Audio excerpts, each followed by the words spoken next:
Y bueno, muy buenas tardes, buenos días, queridos ciberescuchas, ciberestudiantes también. Y bueno, vamos a ver nuestro siguiente tema, que es un poquito el tema. Los temas que nos corresponden es la historia literaria del lector, ¿no? Y hacia una teoría del lector, que eso es lo que vamos a ver en esta ocasión. Nos vamos a valer de algunos textos, varios son los 4 textos, ¿no?, que vamos a estar revisando para abordar este tema. El primero es el de Silvestre Manuel Hernández. Vamos a retomar otra vez a Eco. Vamos a ver este de la historia imaginaria del lector o de cómo narrar la experiencia literaria, y esta de la mirada en la escritura, ¿no? Un poquito es la historia, una historia de la lectura y del lector, de Víctor Infantes, ¿no? Es un poco el complemento. También esto de la teoría del lector la iremos retomando con Humberto Eco. Y bueno, principalmente vamos a ver igual la misma estrategia. En el siglo XIX, dice, la crítica literaria se centró en el autor, apegándose al ámbito biográfico y filológico, ¿no? A principios del segundo milenio, el enfoque estuvo en la obra después de las 2/3 partes del siglo XX. El análisis recae en el lector.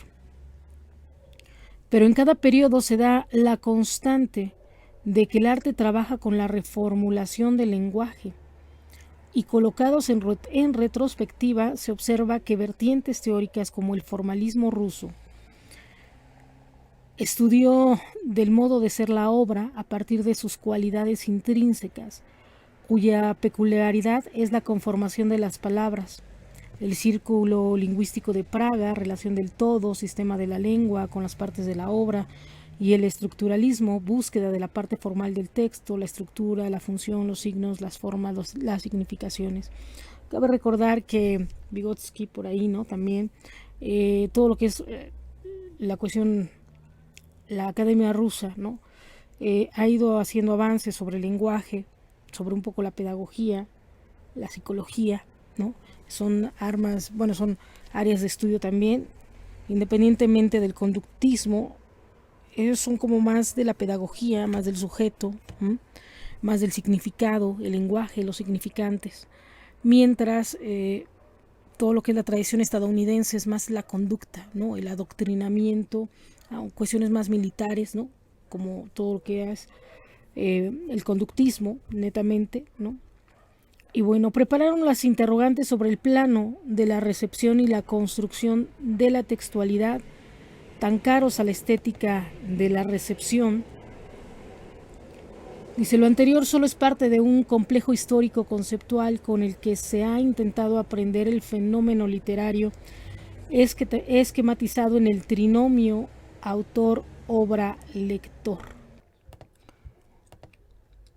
Vemos este trinomio autor-obra-lector, a cuyas instancias se han dado argumentos derivados no solo del quehacer literario, sino de las disciplinas como la lingüística, la filosofía, la teoría de la ciencia.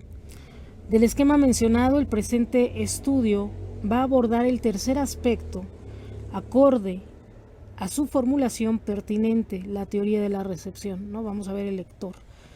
Tal disciplina se aplica al estudio del lector, es decir, su objeto de análisis es la decodificación del texto.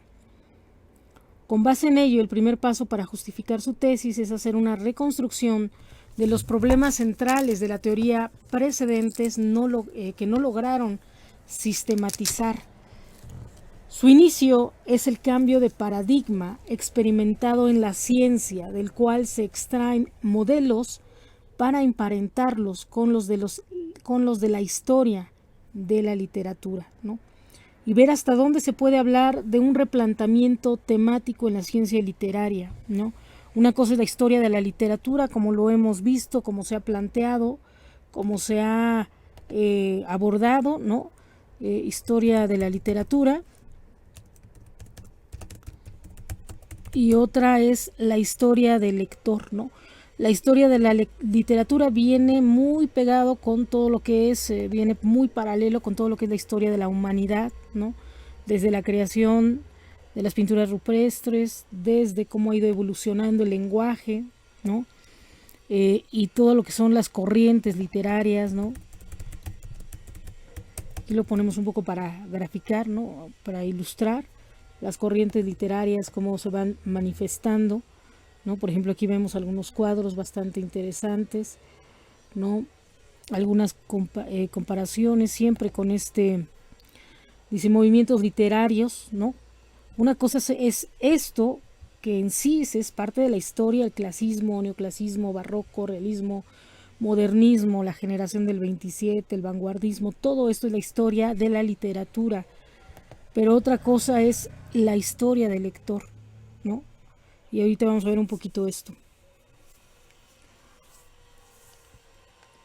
Con base en ello, dice, el primer paso para justificar su tesis es hacer una reconstrucción de los problemas centrales que las teorías precedentes no logran sistematizar. Su inicio es el caso de paradigma, experimentando en la ciencia, del cual se extraen modelos para emparentarlos con los de la historia de la literatura y ver hasta dónde se puede hablar de un replanteamiento temático en la ciencia literaria. Por lo tanto, la finalidad de este artículo es caracterizar el texto, al lector y la estética dentro de la teoría de la recepción.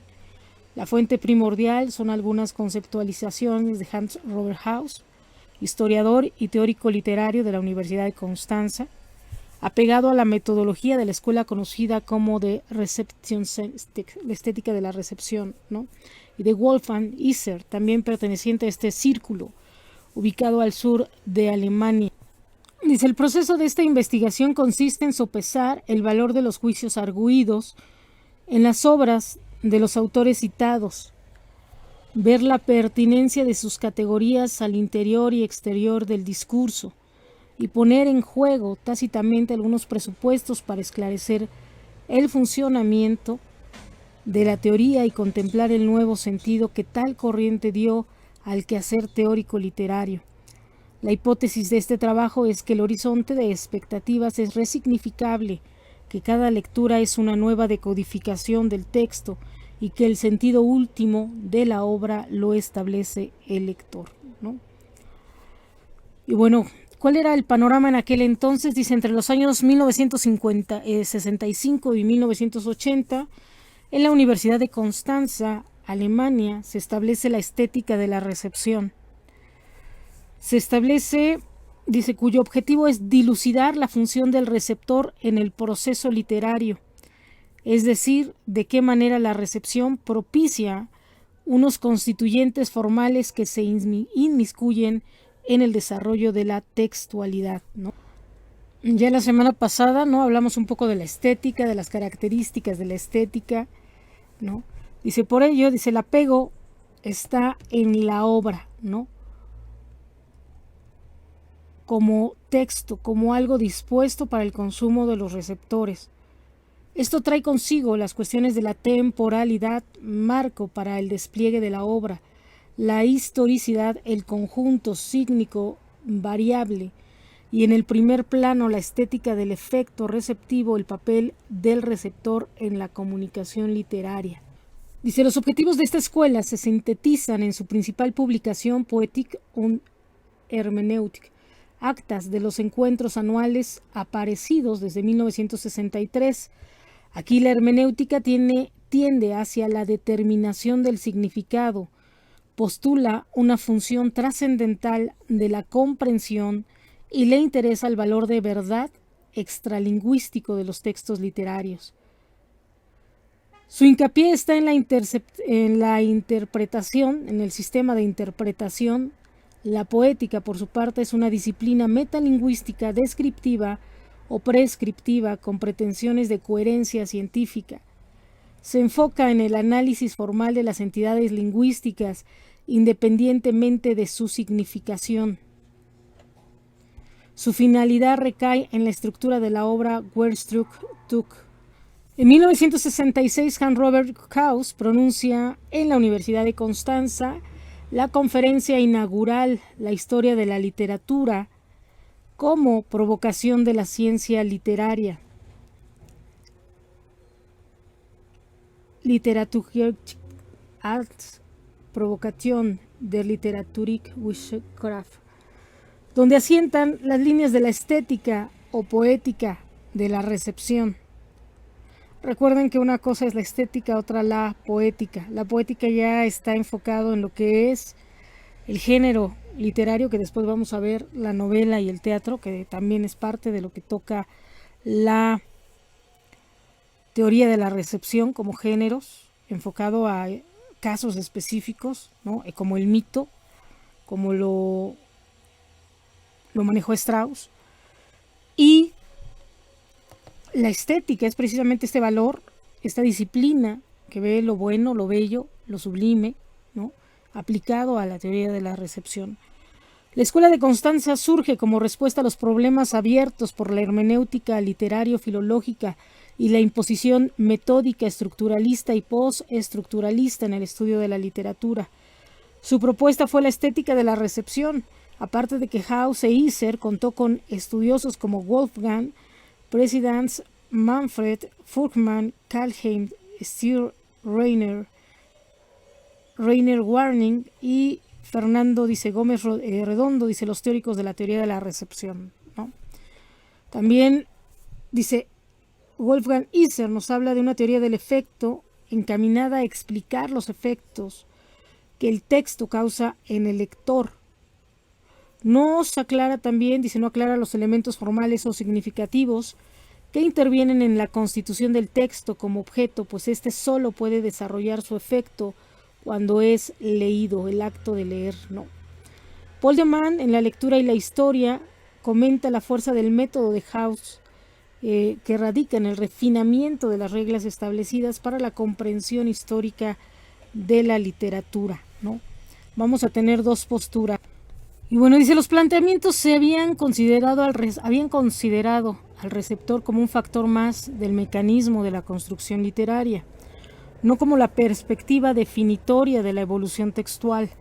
En este ámbito, la recepción aparece como una circunstancia sociológica en los posibles marcos para trazar una historia literaria y como una respuesta al fracaso de la literariedad y el intento de forjar una teoría literaria que tomará en cuenta a la literatura como un proceso de comunicación textual y extratextual.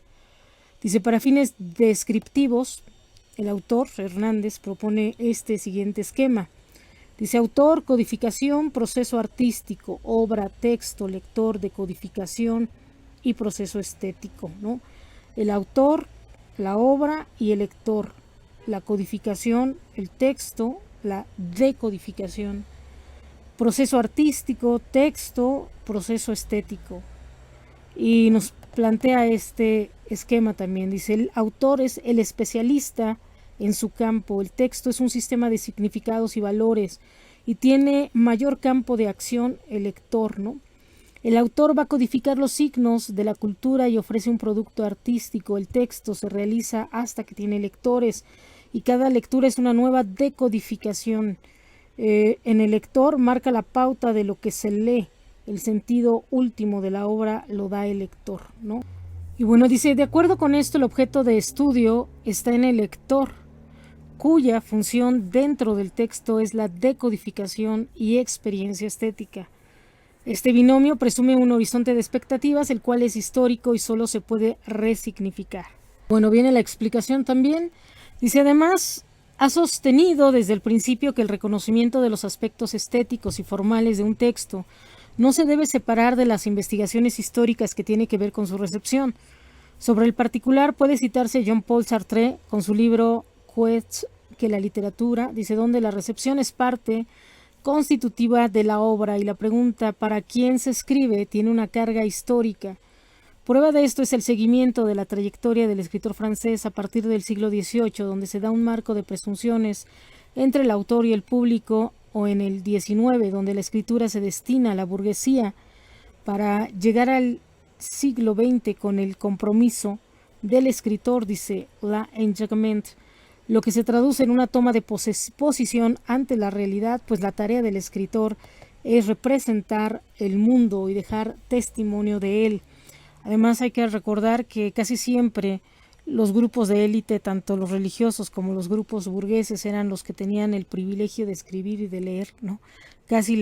Hasta que fue la imprenta, hasta Gutenberg, ¿no? Que se vulgarizó, y vulgarizar no es hacer de acorrientarse, sino bueno, de transmitirse masivamente, ¿no? Los libros, popularizarse, fue cuando realmente la mayor parte de la gente se vuelve lecta, ¿no? Por así, ya erudita un poquito, ¿no? Empiezan a leer, empiezan a aprender a leer, porque antes eran analfabetas, y bueno, empiezan a tener acceso al conocimiento. Se empieza a masificar el conocimiento. Dice, el mundo, dice, fenómenos dependientes de los códigos lingüísticos y culturales que impregnan las interrelaciones humanas. En el caso de House, la función social de la literatura se manifiesta en donde la experiencia literaria del lector entra en el horizonte de expectativas de las prácticas de su vida, preforma su comprensión del mundo y con ello repercute en sus formas de comportamiento. Dice, esto se trasluce en su Literaturgeschichte als Provokation, la literatura provocación de la ciencia. Confróntese también con Fernando Gómez Redondo, los fundamentos de la teoría de la recepción. El horizonte de expectativas proviene de la filosofía hermenéutica de Gadamer, quien considera que la obra literaria no tiene un solo sentido, un significado total, sino que incluye dentro de la historia, dice, pocas veces se ha considerado la función receptiva, comunicativa del arte, y de ahí la importancia de la hermenéutica literaria para diferenciar los procesos de recepción bifurcados por la actualidad y la historia. Pero en una u otra esfera el análisis será sobre la experiencia estética de la comunidad, dice, de lectores de una época determinada. Aquí se verá el vínculo entre el lector y el texto, conformado por el contexto literario interno implicado por la obra y la recepción en cuanto al horizonte entornal aportado por el lector de una sociedad específica. Pedro Aullón de Haro, Epistemología de la teoría de la crítica y la crítica de la literatura. Aquí, digo, estoy leyendo lo que son los pies de páginas así seguidos.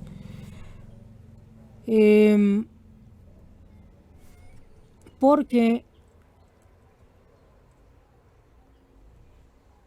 dice, además, en la relación del texto-efecto, momento de la concretización del sentido, el lector es la recepción, momento condicionado por el destinatario. Dice, hay dos horizontes. Vamos a tener el literario interno, implicado por la obra, y el entornal, aportado por el lector. Así, este es el que tiene un perfil histórico al realizar la lectura. Otro componente es la conciencia histórica de un periodo, lo cual nunca puede existir como una serie de proposiciones abiertamente afirmadas o registradas, sino como horizonte de expectativas, es decir, como la mediación entre el comienzo privado y la recepción pública de la obra, como el nodo entre la estructura autolimitada y su efecto exterior o Wirkung. Ahora bien, desde un enfoque procedimental, el horizonte de expectativas es un punto de apoyo para la articulación entre estructura interna e interpretación. Y bueno, seguimos viendo que hay otro componente, dice, es la conciencia histórica de un periodo, la cual nunca puede existir como una serie de proposiciones abiertamente afirmadas o registradas, sino como horizonte de expectativas, es decir, como la mediación entre el comienzo privado y la recepción pública de la obra, como el nodo entre la estructura autolimitada y su efecto exterior o Wirkung. Ahora bien, dice, desde un enfoque procedimental, el horizonte de expectativas es un punto de apoyo para la articulación entre estructura e interpretación. Si se tiene en cuenta que en un inicio la obra de arte aparece inteligible con relación a las convenciones prevalecientes, pero una vez puesta en el movimiento histórico representado por el horizonte de comprensión, sus propiedades y valores son proyectados hacia el lector o crítico. House dice, en efecto, la literatura y el arte solo se convierten en proceso histórico concreto cuando interviene la experiencia de los que reciben, disfrutan y juzgan las obras. Dice, ellos de esta manera las aceptan o rechazan, las eligen y las olvidan, llegando a formar tradiciones que pueden incluso en no pequeña medida asumir la función activa de contestar a una tradición, ya que ellos mismos producen nuevas obras. Además, el estudio de la producción o estructura de los textos literarios, a costa de su recepción y de modelos de comprensión, implica un rechazo de la concepción esencialista del arte escritural. Así, sin el lector, no existirían los textos literarios, pues estos son procesos de significación que solo pueden materializarse mediante la lectura. Dice además, el estudio de la producción o estructura de los textos literarios, a costa de su recepción y de los modelos de comprensión, implica un rechazo de la concepción esencialista del arte escritural. Así, sin el lector no existirían los textos literarios, pues estos son procesos de significación que solo pueden materializarse mediante la lectura.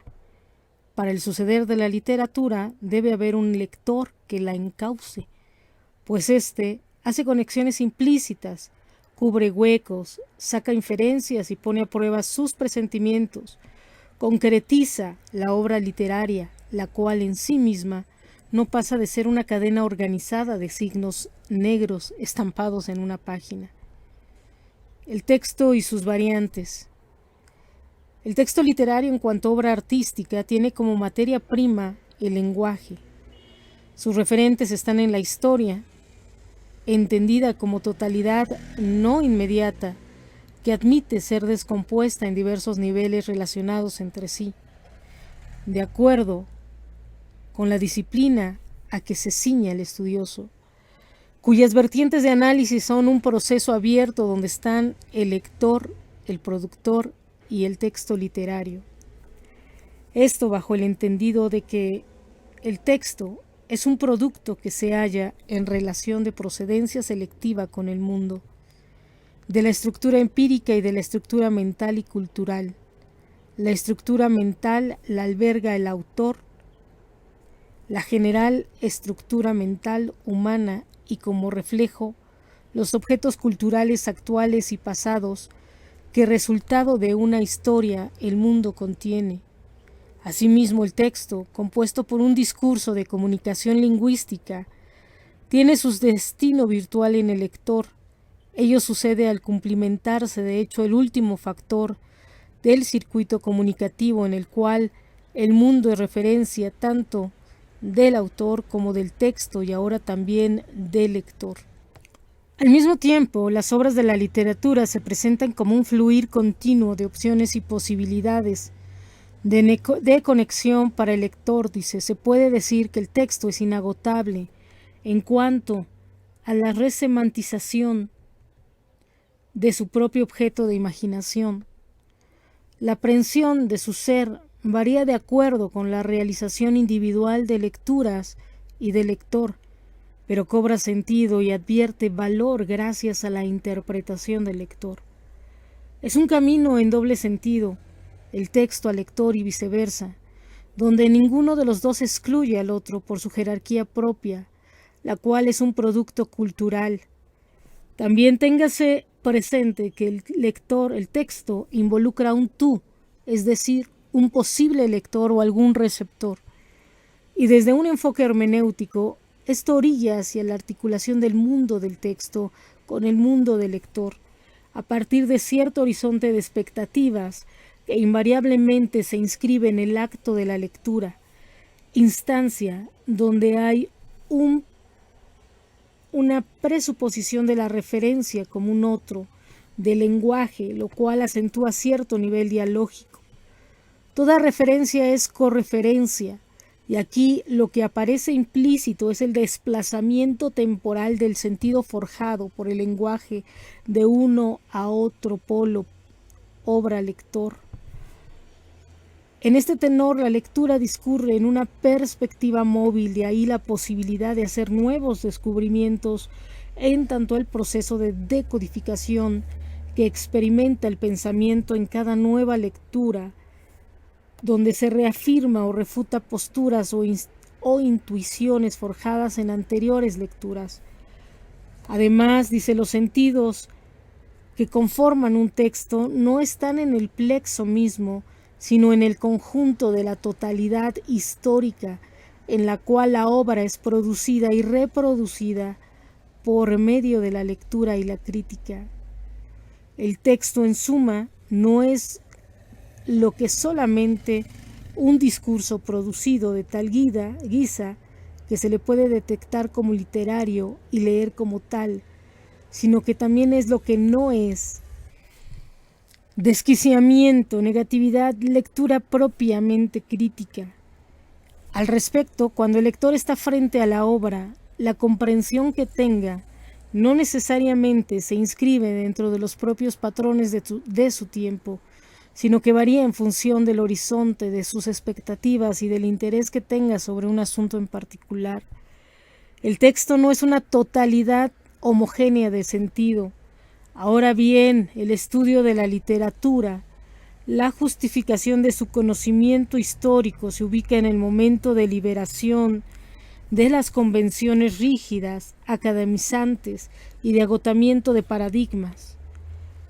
Pues los tres grandes paradigmas descritos de la ciencia literaria, el clásico humanista, el histórico positivista y el estético formalista, se han agotado siempre cuando sus métodos de interpretación ya no pudieron realizar esa eficacia de actualización del arte pasado y de la transformación progresiva del canon de las obras que son traducibles todavía de nuevo al presente.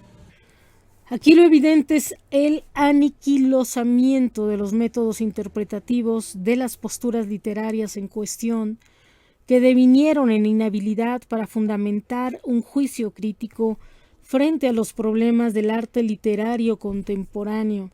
Además, al entrar en contacto con el texto, la crítica construye o resignifica valores, es decir, entre investigador y obra se establece una relación cognoscitiva, una tensión conceptual que no es propia de ninguna disciplina, sino de una exigencia de las obras mismas, lo que da por resultado un punto intermedio donde el lenguaje se inclina hacia una interpretación, una recepción o una mirada híbrida sobre el discurso del texto acerca de lo que éste dice u oculta. Vistas en perspectiva, las vertientes sobre el quehacer literario fueron superadas por posturas distintas.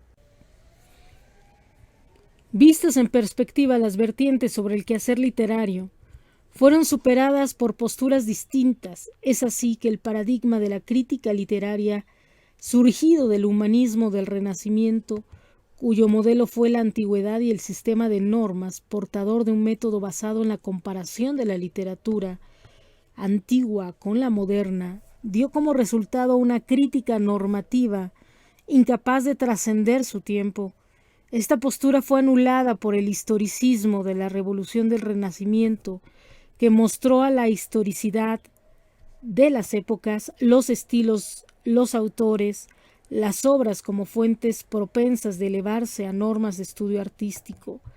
A esto sucedió la exégesis histórica, que consideró explicable en la obra literaria lo que se puede determinar de acuerdo con las coordenadas históricas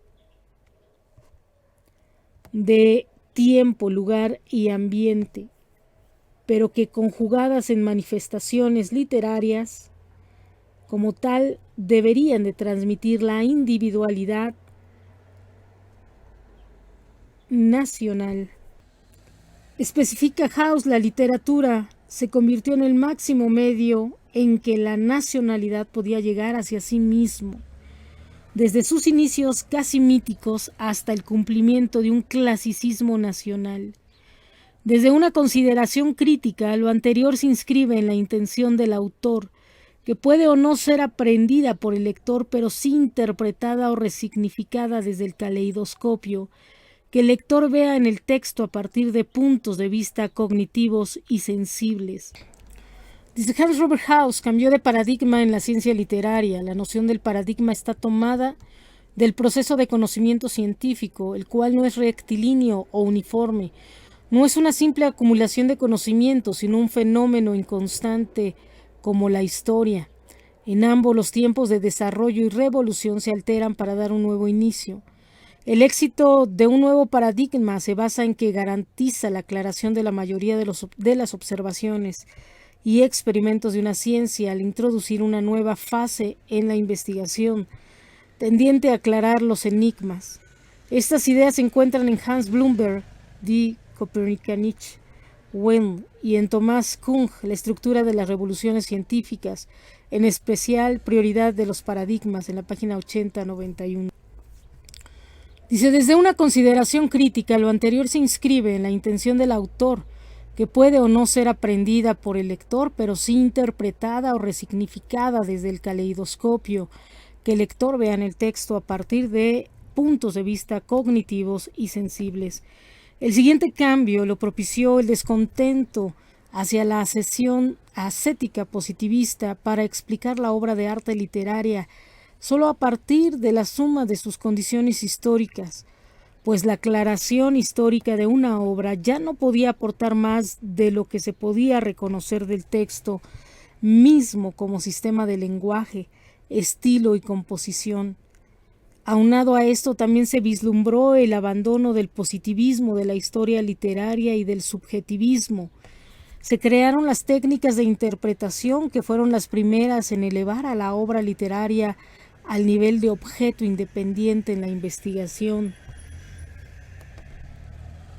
Método formalista, argumentación hermenéutica, dimensión social, vertiente estructuralista y filológica no legitimaron su metodología, en tanto que no hicieron más fiable la comprensión del texto y de la ciencia literarios, pero sí generaron una metamorfosis en el paradigma, pues su axiomática metodológica ya no respondía a las exigencias de la ciencia literaria, ya no permitía una nueva interpretación de obras del pasado de las cuales se extrajera algo para el presente, aquello que decían en cuanto a rescate de lo vivo, dice, para el hombre como categoría reflejada en el mundo literario. El lector y la experiencia estética.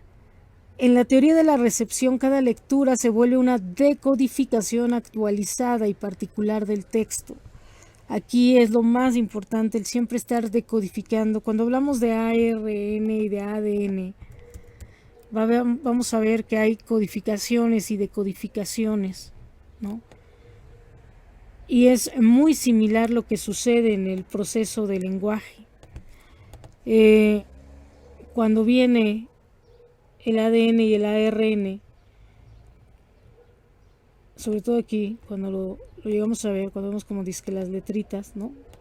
Cuando vemos estas imágenes, estas combinaciones de letras, ¿no? Que se van haciendo a lo largo de del código genético, va formando genes y va dando instrucciones. Así es, adenina, timina, citosina. Se van dando a través de las proteínas una serie de instrucciones y nuestro cuerpo, nuestro organismo reacciona conforme es esto.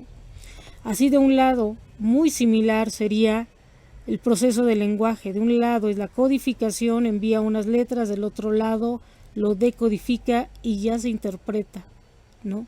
Así es el lenguaje.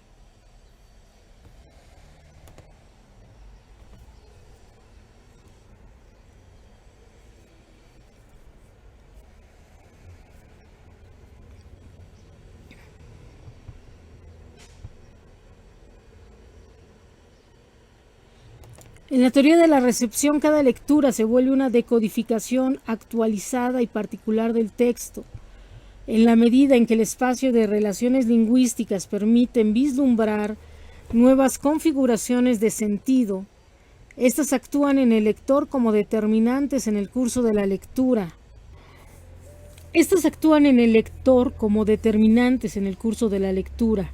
Proceso donde se decide y seleccionan las relaciones entre los correlatos de enunciados referidos. conectados entre sí de distintas maneras para formar unidades significativas de nivel superior, que confluyen en una estructura compleja, sostenedora de la obra literaria en cualquiera de sus géneros. Es aquí donde se verifica la actividad específicamente del creadora del lector, dice. Conviene precisar que en cuanto a la posibilidad de aprender el significado del texto, Husserl sostiene la variante del lector implícito y el lector real. El primero tiene que ver con la adecuación del lector con respecto a las perspectivas que el texto mismo comporta, es decir, de la reconstrucción del texto depende del conjunto de estructuras que lo hacen ser leído de tal cual forma. Su significado se perfila a partir de su organización verbal. El segundo es el sujeto que se plantea frente al texto y pone en funcionamiento su experiencia sensible, intelectual, estética, cultural, para reconstruir el sentido del texto. Y visto en conjunto, la disyuntiva muestra la tensión axiológica a que se enfrenta cualquier receptor. El lector es quien activa la interrelación de los correlatos preestructurados en la secuencia de las frases. Es el sujeto que gracias a su conciencia hace vivir el texto. Los contenidos de conciencia del lector son intuiciones temporales y la historia de sus experiencias se fusionan con las señales de la obra para llegar a una configuración significativa, pues el efecto de agrupamiento y las configuraciones consiguientes no son algo dado en sí en el corpus verbal. Al leerla reaccionamos frente a lo que nosotros mismos producimos intelectual e imaginativamente, y es ese modo de reacción lo que hace que podamos vivir el discurso como un acontecimiento real. Dice, no lo concebimos como un objeto dado, no lo comprendemos como una estructura determinada por predicados. El sentido del texto tiene el carácter de un suceso y por lo tanto de un correlato de nuestra conciencia. Por ello captamos su sentido como una realidad, mas su realidad no se basa en la representación de la realidad existente, sino en ofrecer juicios sobre el mundo. El mundo literario, dice ella, la realidad textual, es una reacción a la realidad. Por consiguiente, el lector convierte en habla un texto en la medida en que transforma en significado actual el sentido potencial de la obra, que es lo que estamos haciendo ahorita, dice. Por consiguiente, el lector, puedo leer en voz baja, ¿no? Que es uno de los tipos de la lectura que vimos. Puedo leer en voz baja, dice un texto, pero cuando yo lo verbalizo, dice, lo convierto en habla. Un texto, en la medida en que transforma en significado actual el sentido potencial de la obra e incorpora la recepción, o sea, mientras yo hablo lo estoy interiorizando también, lo estoy escuchando porque ya lo estoy haciendo partícipe en mi oído y lo voy a interiorizar, dice, lo voy a interpretar, lo voy a decodificar. La recepción a su comprensión del mundo, dice, la cual incluye sus expectativas concretas procedentes del horizonte, de sus intereses, deseos, necesidades y experiencias. Horizonte condicionado por las circunstancias sociales específicas de cada estrato social. Entre tanto, la obra literaria tiene una parte de indeterminación que patentiza la imposibilidad de emparentar su realidad con alguna situación del mundo vital, ya que ésta remite a algo tan tangible y se dirá, mientras que el texto literario responde a algo fictivo, que solo se cimienta en el proceso de la lectura. El significado que aparece en la lectura está condicionado por el texto, pero en una forma que permite que el lector mismo la produzca, como en este momento.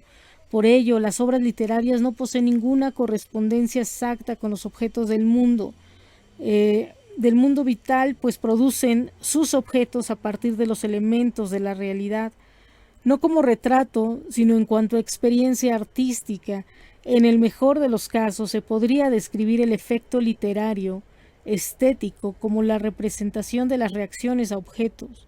Es como en este momento, nosotros estamos hablando, estamos leyendo, estamos verbalizando, y a la misma vez que estamos verbalizando, estamos escuchando, decodificando e incluso imaginando lo que decimos.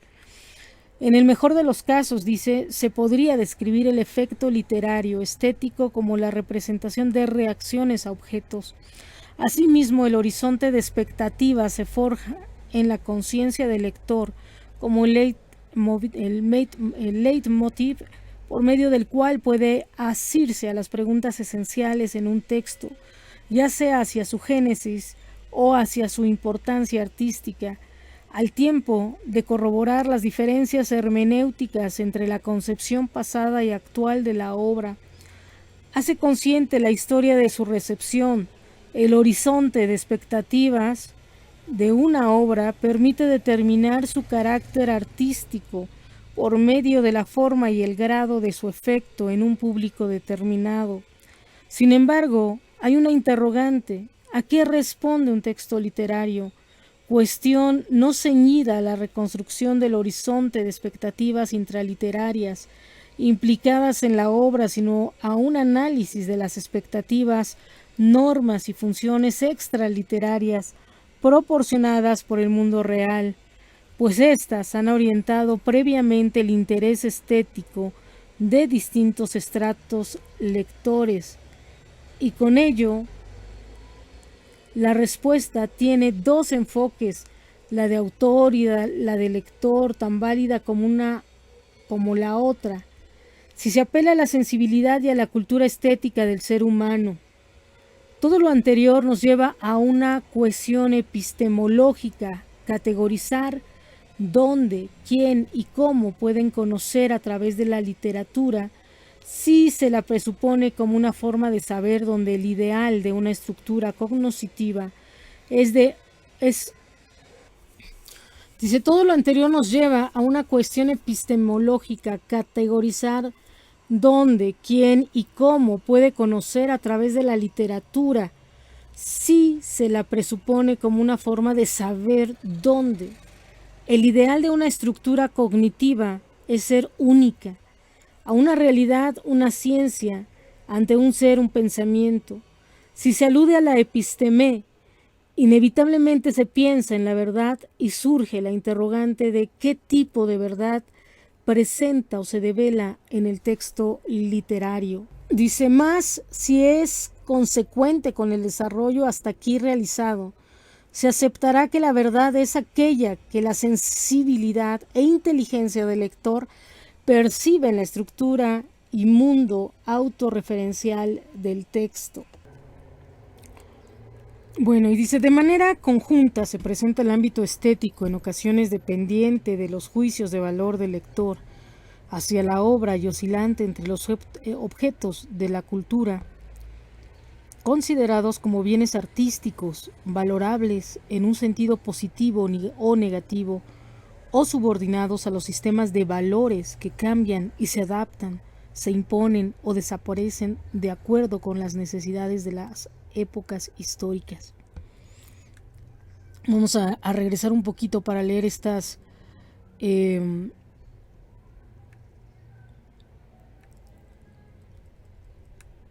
esto último, dice,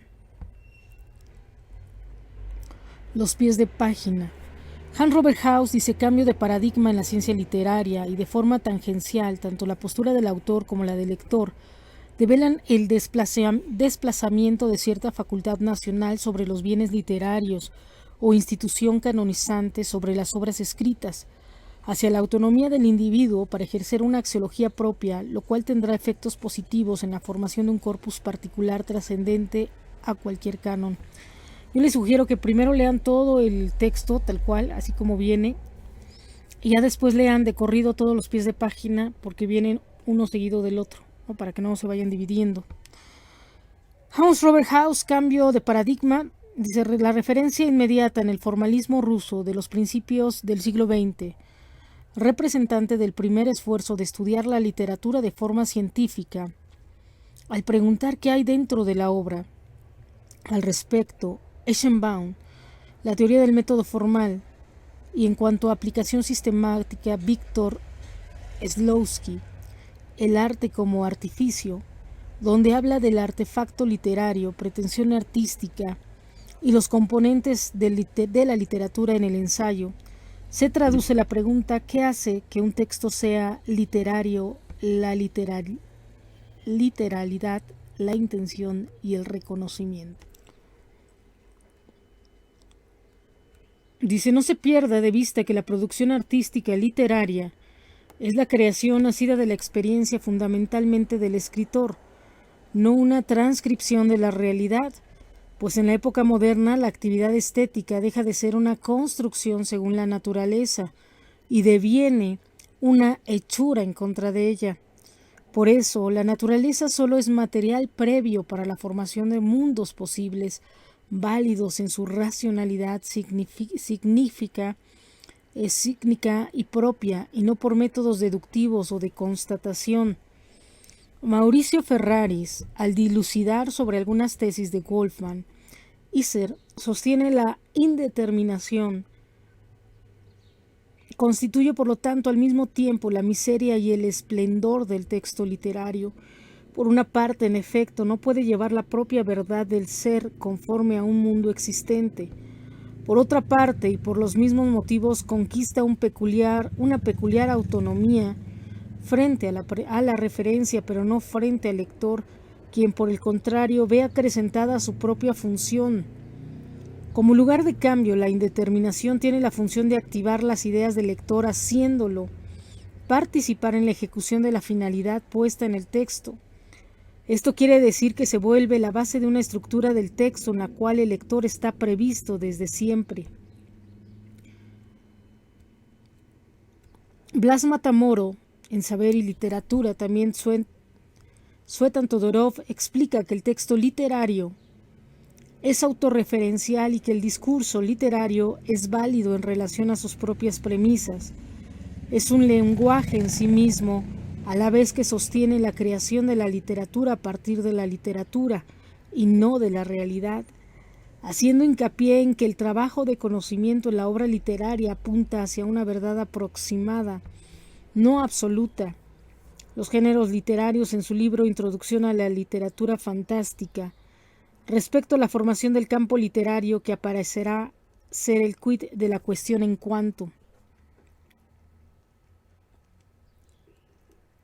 Dice, a la variabilidad de los valores en las etapas de la historia, pero desde un enfoque distinto al de la teoría de la recepción, Pierre Bourdieu, el punto de vista del autor, algunas propiedades generales de los campos de producción cultural, en las reglas de arte, en donde encontramos que nadie puede decidir lo que se debe escribir ni cuáles son los cánones del buen gusto. Ahora los productos literarios y sus creadores van en busca del reconocimiento y la consagración. Sin embargo, lo fundamental para Bourdieu son las condiciones de posibilidad para dar paso a ciencias de las obras, un saber de la literatura y, por extensión, de la creación artística. Wolfgang Iser, La realidad de la ficción, el proceso de la lectura, y también esto lo vamos a ver en Experiencia estética y hermenéutica literaria de House.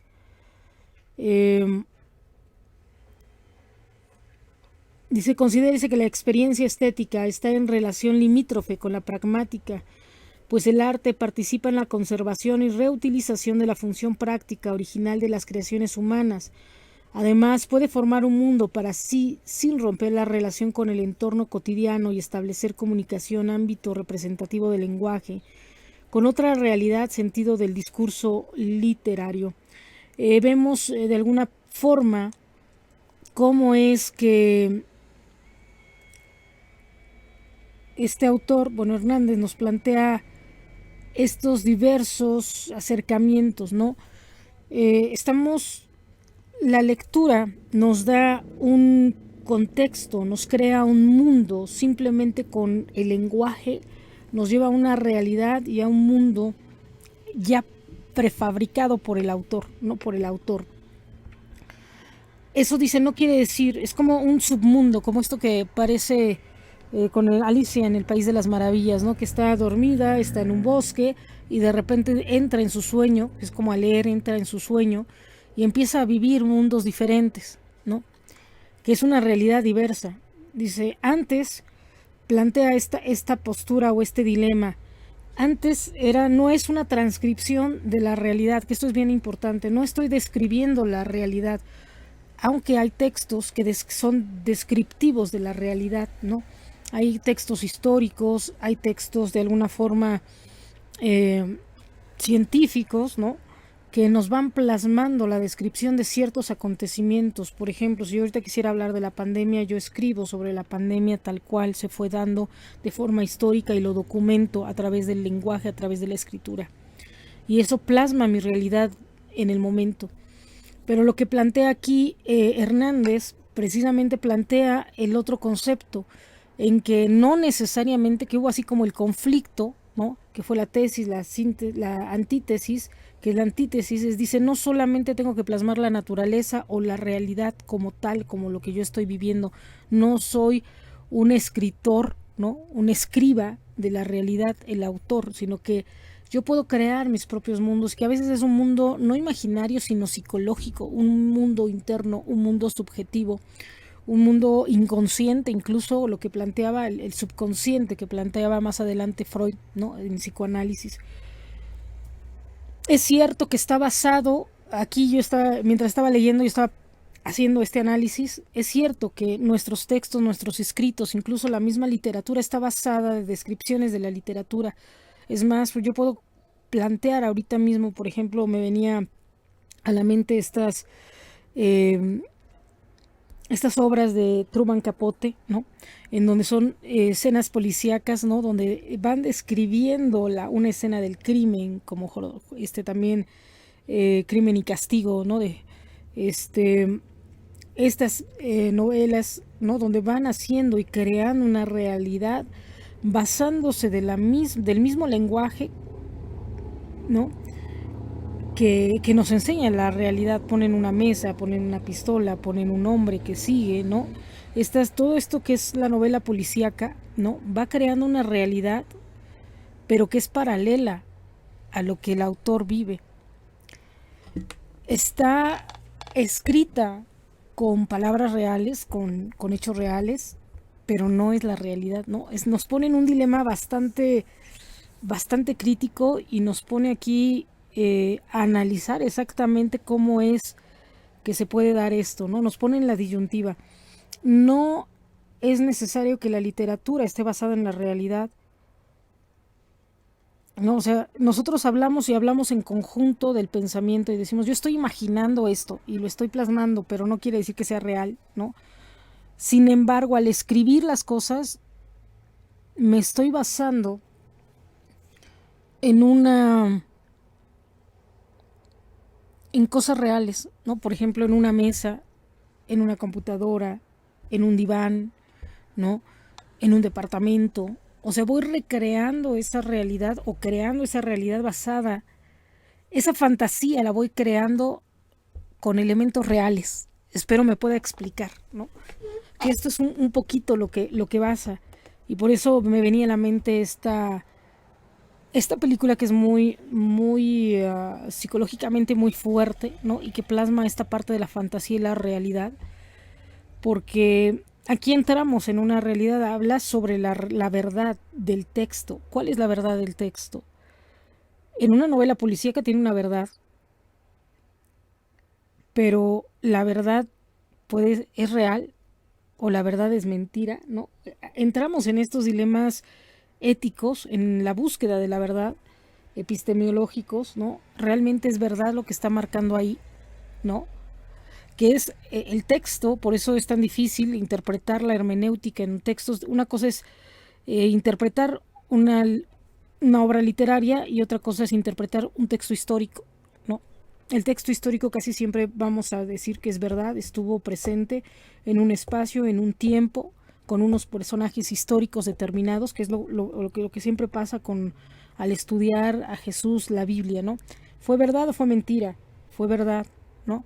De hecho, ese es el dilema de, por ejemplo, el Génesis, el Éxodo, todos los libros, el Pentateuco. ¿Fue verdad o fue mentira el diluvio? Fue verdad, ¿no? Está documentado en otros textos como el Popol Vuh, como de la Atlántida, ¿no?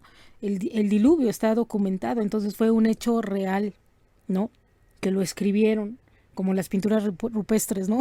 Estaba viendo un meme que me dio mucha risa, pero que plasma realmente la verdad, ¿no? Estaba ahí Jaime Maussan y decía, y le ponían ahí, es que ellos pintaron lo que veían, o sea, si creemos que hubo un bisonte y está plasmado en sus pinturas rupestres de los hombres de aquel entonces, ¿por qué en sus pinturas rupestres hay un marcianito por ahí, no pintado? ¿Y por qué decimos ahí no es cierto? Ahí eso es mentira. Están documentado la vida extraterrestre desde hace mucho tiempo a través de las pinturas rupestres, que esto es algo histórico, es algo importante y es algo que manejó Jaime Maussan, que es un poco lo que pasa aquí, ¿no? Con respecto de que yo como autor puedo crear, y a lo mejor mi intención, que aquí vamos en la intencionalidad, la intención es crear y hacer vivir en el suspenso en un momento de una obra literaria a mi lector, ¿no? Como voy a crear una super obra policíaca, ¿no?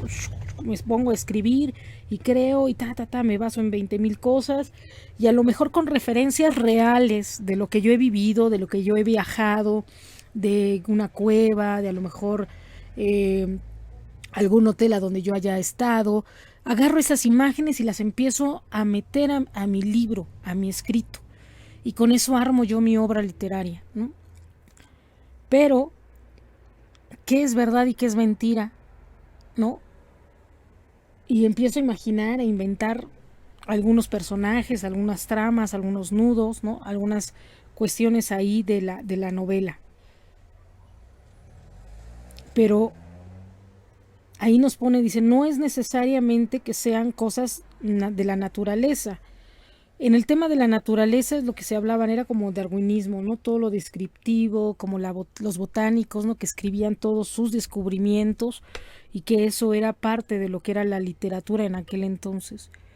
Cuando aquí estos autores, House, todos ellos empiezan a decir, hay que hablar en el lector, pero también el autor puede echar mano de otras estrategias para recrear o crear realidades simultáneas.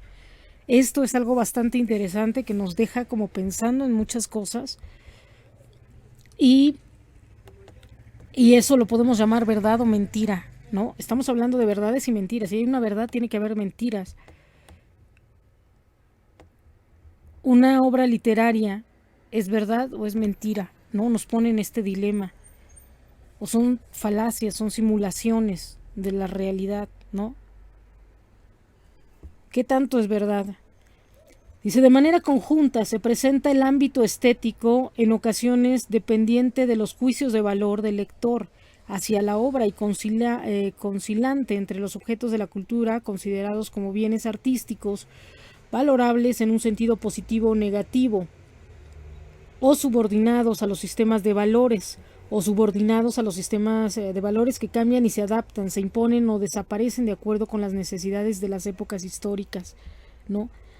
Recuérdese que no se puede hablar de uniformidad en cuanto a los sistemas valorativos para determinar si un texto es un bien estético o no, y en qué medida y en cuanto a conceptos no fijos es bello o motivante de un placer estético experimentado por el lector al decodificar la obra. Tampoco hay un alcance único y verificable. La referencia inmediata está en el mundo de las metáforas verbales del mismo texto. La experiencia literaria, estética, que el lector adquiere leer una obra. Recuerden que puedo tener una experiencia literaria, pero ellos forzan lo estético, ¿no? ¿Por qué tendría que ser estético? ¿No? ¿Por qué tiene que ser artístico? ¿Por qué tiene que ser bello? ¿Por qué tiene que llevarme? No siempre una obra literaria nos lleva a esto sublime, a la perfección. Lo estético nos lleva a lo bello, a lo hermoso, ¿no? La experiencia literaria nos puede llevar a otro tipo de situaciones, ¿no? A una situación religiosa, a una situación mística, a una espiritual, psicológica, o incluso también si leemos el Marqués de Sade, que de repente tiene libros así muy pornográficos, son así como de botarlos, ¿no? De ni siquiera leerlos, pero no siempre, porque una cosa es la experiencia literaria, pero ellos, que para mí es un error, el asociar el término literario con el estético. Una cosa es que yo tenga una experiencia literaria libre de cualquier asunto estético. Al decir estético es artístico, netamente, ¿no? Y muchas veces la experiencia literaria no necesariamente nos lleva a lo estético, a lo artístico, a lo sublime, a toda, digo, cuando vemos, hablando de estética, a mí lo primero que se me ocurre pensar es en una pintura o en una escultura, en el observar, pero no siempre la experiencia literaria nos lleva a lo estético, ¿no? A esto de no es la adoración, ¿no? La contemplación, cuando lo estético, ¿no? Al observar, cuando vemos es simplemente la contemplación en lo estético. La experiencia literaria para mí va más allá porque nos lleva de la mano a través de las descripciones y nos introduce a mundos diferentes, nos saca de la realidad incluso, ¿no? Es como cuando, digo, yo he tenido esa experiencia cuando estoy acostada leyendo un libro y les he dicho varias veces, con varios libros me ha pasado lo mismo. Les digo, no, vamos leyendo y de repente nos salimos de la realidad que estamos. O sea, yo puedo dejar mi recámara, ¿no? Mi cama, y me puedo ir directamente a los Alpes, ¿no? O me puedo ir a un bosque, o me puedo ir a donde me lleve, a la cabaña que me esté contando, ¿no? El autor. O sea, nos lleva, ¿no? Incluso hay hasta un tanto de despersonalización de nosotros, ¿no? Para irnos al mundo a donde llegamos, a donde nos lleva el autor. Y no es tanto un viaje estético, ¿no? O sea, yo creo que lo estético se queda en la contemplación, simplemente en anodamiento, nos quedamos anonadados, ¿no? De ver, observar un cuadro, ¿no? O sea, a mí lo estético, esto nos lleva a verlo, a observarlo, a contemplarlo, a admirarlo, ¿no? Impresionarnos sobre esto. Pero aquí incluso en la experiencia literaria va más allá, vamos, ¿no? Nos vamos de viaje, así como en estas cápsulas de tiempo, incluso participamos y estamos ahí junto al lado del personaje, escuchando cómo se pelean, ¿no? Yo me imagino a Madame Bovary, ¿no? Cuando estamos, quien lo ha leído, cuando están ahí en la sala, ¿no? Y están platicando y dialogando con el amante y con el otro amante, con el esposo y con Charles, ¿no? O sea, cuando nos lleva incluso a ser partícipes a observarlos, pero a estar en el lugar. En el estético nos deja solamente la contemplación, o sea, ves, estamos uno frente al otro, ¿no? Estamos uno frente al otro en el ámbito estético, estamos uno frente al otro, pero tú no te involucras y tú no te metes al cuadro, ¿no? Simplemente observas y hay una distancia. Tú eres el que contemplas, yo soy el contemplado, ¿no? O sea, en el ámbito estético, que es un error de esta teoría de la recepción, el encasillar toda la experiencia literaria igualándola, equiparándola o utilizándola como sinónimo a la estética. La experiencia literaria va más allá de esto, va más allá de incluso introducirnos y ser parte de la misma trama, ¿no? Nos lleva a la lectura a otro lado. Pero la estética, la contemplación, es el ver un cuadro, tú estás afuera y yo adentro, ¿no? O sea, tú me contemplas, pero no te metes a mi cuadro. O sea, hay un límite, una barrera, como una barda, ¿no? Así como una pared que no permite que se entre. Sin embargo, con la experiencia literaria nos pasaría esto que manejamos les dije, con la historia sin fin, ¿no? Vamos leyendo el libro y de repente ya somos parte del libro cuando menos sentimos, cuando es un muy buen autor, ¿no? Un muy buen escritor, cuando menos sentimos ya estamos dentro del texto y ya estamos parte bueno, a mí me ha pasado que estoy bien entradísima, ¿no? Y ya cuando de repente dice uno, ay, ¿dónde ando? Ya regresé, ¿no?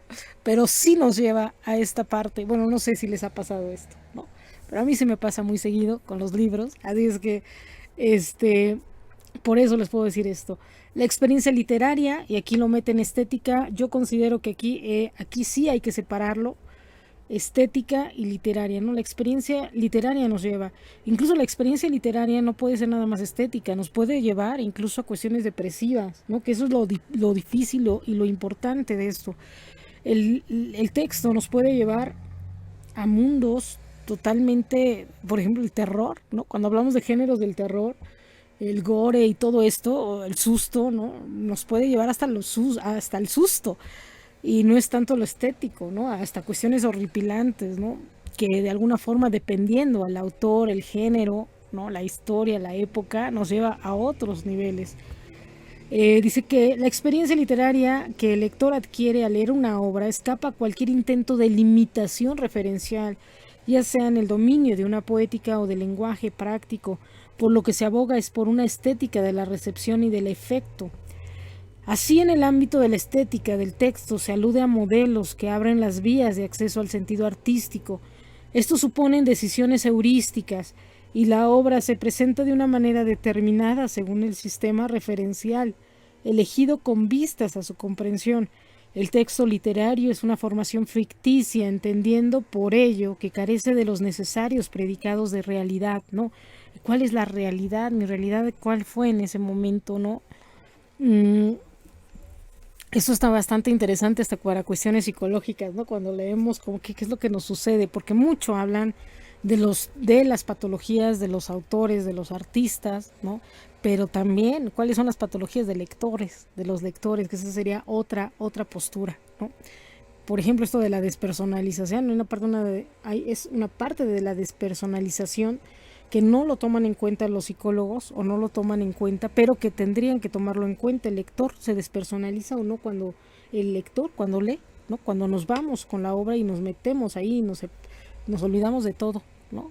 Ya cuando vemos estamos ahí como este niño de Historia sin fin, ¿no? Viajando por el tiempo en la lectura, metidísimos en los mundos, en los personajes, en todo, ¿no?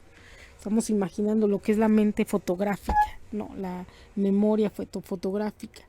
Y bueno, de hecho los textos literarios no se agotan con la denotación de mundos, ¿no? Y luego dice, de objetos dados empíricamente buscan presentar lo que no está dado, decir esto significa tales cosas y esto me gusta o no. Implica un deslindamiento en el alcance de cada resultado que en uno caso es de conocimiento y en el otro de valor estético. El gustar supone una valoración positiva y el no gustar una desvaloración o valoración negativa. La obra literaria posee dos polos que podemos llamar polo artístico y polo estético, siendo lo artístico el texto creado por el autor y el estético la concreción realizada por el lector, ¿no? La obra literaria, dice, posee dos polos, el polo artístico y el polo estético, siendo el artístico el texto creado por el autor y el estético la concreción realizado por el lector. Aunado a lo anterior, para House, la praxis estética del arte está ligada a una actividad productiva, poiesis, receptiva, aiesis y comunicativa, catarsis, ¿no? Que es un poquito lo que ya habíamos visto, ¿no? La comunicativa de cuando ya dice la poiesis, aitesis y catarsis, cuya unificación se da en la experiencia del placer estético, el cual establece la función social de la experiencia estética, al ser un goce desinteresado que requiere de una contemplación a distancia del objeto y de un observador que al disfrutarlo lo recree como un objeto imaginado, ¿no? Esto implica la negación del mundo existente de los objetos a fin de poder producir en su propia actividad la figura de la palabra, de la imagen o del tono del objeto estético y real, ¿no? Y yo aquí pregunto, ¿y cuando se mete el lector a la obra, ¿no? Así, cuando ya es parte de la obra, ¿y qué pasa? ¿Cómo seguimos siendo observadores, ¿no? Que es un poco lo que se rompe, esta distancia estética, ¿no? Que están marcando. Dice, en este proceso el individuo adopta una postura frente al objeto que lo lleva a descubrir el placer estético, transformándose en una relación dialéctica, ¿no? Objeto de contemplación, sujeto, experiencia estética. En esta interrelación se despliegan los conceptos poiesis, aitesis y catarsis. Se entiende por el primero la actividad productiva tocante al placer provocado por la propia obra, en tanto que el hombre puede, mediante la creación artística, satisfacer su necesidad general de ser y estar en el mundo y sentirse en él como en su casa, al quitarle al mundo exterior su fría extrañeza y convertirlo en obra propia, ¿no?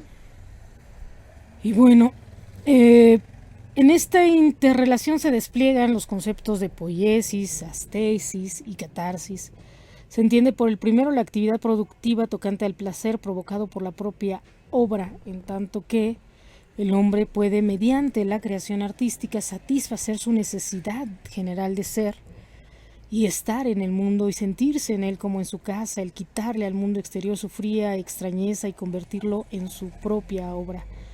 La eitesis o facultad receptiva es el placer estético de ver reconocido y del reconocer viendo, en una poética de la mirada que establece el nexo entre el sujeto y el mundo, el yo y los otros. Abre una perspectiva o ámbito del sentido, la catarsis o actitud comunicativa.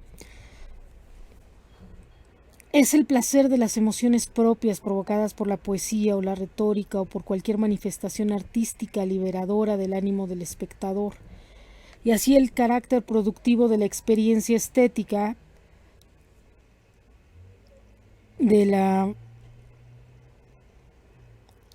muestra que el saber poético puede generar una segunda naturaleza, en tanto que el hombre deviene hacedor autónomo de sus obras.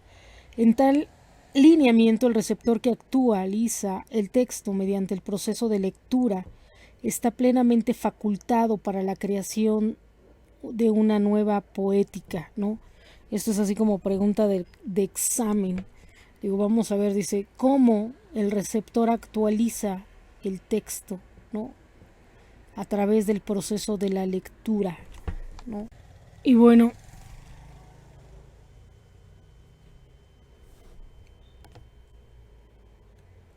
veríamos un poquito, dice, implícita, plasmada por el autor en la obra, sino a la sensibilidad del lector despertada por los signos lingüísticos. La obra de arte es la constitución del texto en la conciencia del lector, sostiene Husserl. Por lo tanto, no hay una determinación de cómo se debe leer y valorar un texto, y sí un respeto a los límites que el lector pueda vislumbrar o concebir con su imaginación, pues éste aporta lo que no está dicho. De manera de conclusión, dice el texto, el lector y la estética, en cuanto a conceptos de análisis, se inscriben en la esfera de problemas planteados al interior de la historia, teoría o crítica de la literatura, ya sea en el aspecto receptivo o en otra variante, pero de acuerdo con los planteamientos desarrollados, sus alcances y limitantes son propios de la interpretación y del horizonte de expectativas que el mismo discurso teórico receptivo potencia. Ante esto el valor de la teoría de la recepción está en que abrió nuevas líneas de investigación del fenómeno literario. Entre ellas cabe mencionar el reconocimiento de que toda obra literaria está constituida por huecos o indeterminaciones que el lector va llenando o interpretando en el proceso de lectura, por lo que el texto no tiene un solo sentido, sino un entramado verbal polisémico, y de manera indirecta esto da la posibilidad de que haya tantas experiencias estéticas como lectores. Y bueno, dice, llenando o interpretando en el proceso de lectura, por lo que el texto no tiene un solo sentido, sino un entramado verbal polisémico, y de manera indirecta esto da la posibilidad de que haya tantas experiencias estéticas como lectores. La historia es vista como contenedora del proceso dinámico de producción y recepción de autor, obra y público, apoyada en una hermenéutica de pregunta y respuesta. Otorga al público una fuerza creadora histórica tan importante como la que representa el autor y el texto. La lectura de un texto presupone una implicación estética, pues el lector pone en juego una serie de lecturas previas y con ello contribuye a la constitución de una tradición de recepciones. También pervive perviviente o vivo para el ser humano que yace al interior de los textos. Por su parte, la facultad deliberativa del lector para juzgar un texto crea interrogantes no del todo fáciles de responder, como es el del tipo de jerarquía, si la hay, a la cual se apele para fundamentar una crítica y una teoría de la literatura en cuanto a la exigencia científica, la cual, si bien se inserta en el proceso de análisis de los elementos del texto, no se queda solo ahí, sino que abarca la historicidad de la obra. Suena bastante inconsciente desde el punto de vista de la aprehensión del objeto de la literatura como categoría de análisis, pero intrínseca al desarrollo textual. Y bueno, pues es un poquito lo que estamos viendo en cuanto a lo que es el texto y el lector de Hernández, que es esta primera parte de Silvestre Manuel Hernández. Y bueno, iremos viendo un poquito también este texto, La mirada en la escritura, una historia de la lectura y del lector, de Víctor Infantes, que también es un texto breve, lo vamos a ir procesando para tener un contexto también de historia, ¿no? Vamos a hacer una pausa aquí, continuamos con este otro artículo y ya saben, cualquier duda a través de los comentarios, del WhatsApp, a través de la plataforma, ¿no? Principalmente de la plataforma, para que ustedes los vaya yo orientando en de cualquier situación.